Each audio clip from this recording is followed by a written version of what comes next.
Hi, I'm Ryan Miedema from Zagers Pool and Spas. We are West Michigan's premier pool and spa company, and today we're going to show you how to vacuum your above ground pool. Zagers Pool and Spa, getting away is not that hard. Vacation in your own backyard.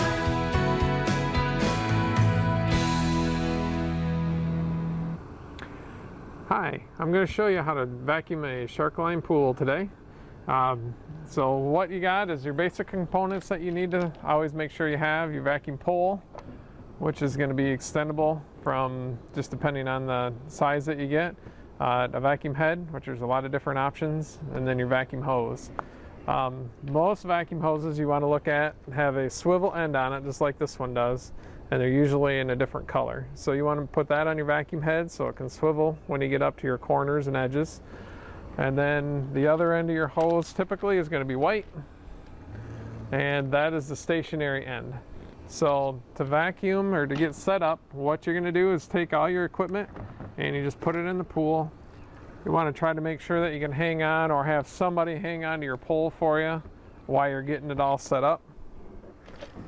And what you do is from here, once you have it all in here, you take your hose and you hold it in front of the return, and what it'll do is you'll watch that hose go down and settle down all the way around the whole pool, and it'll blow all them bubbles right out of the water, or out of your hose, sorry. And you'll see the hose settle back down, the bubbles quit, and then you know you're ready to go. And so once you have all that in place, it's important that you keep your hose underneath the water so you keep that all in contact. And so this is where it gets a little bit trickier.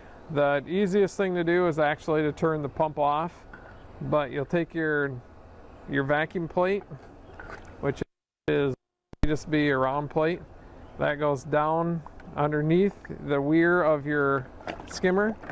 You put that down in, you go over the wall, and you plug it right on top. And what that does is then the water will quit coming in through here, and it pulls right through the bottom of your vacuum. Yep.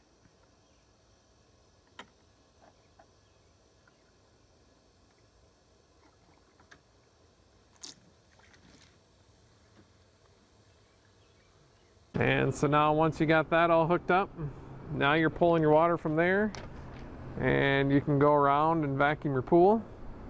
The important part is that you go nice and slow, so that way you catch all your debris.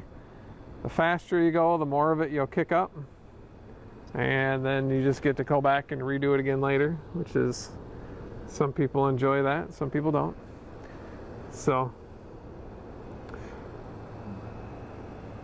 and then once you're done vacuuming your pool up, if you find that you got something that you got to scrub on, you know, go ahead, feel free to scrub on the edges. Just make sure that your bumpers and stuff on your vacuum are not loose, so they don't put any holes in the liner.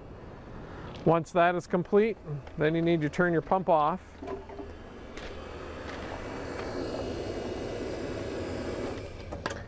And you turn your pump off, that'll release the suction on your skimmer.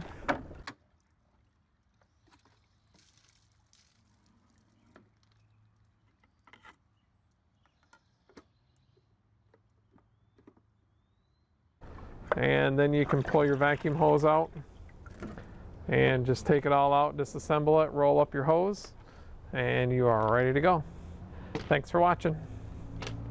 Zagers Pool and Spa, getting away is not that hard. Vacation in your own backyard. All right, you know what? We're gonna have to untangle the hose though. Yeah.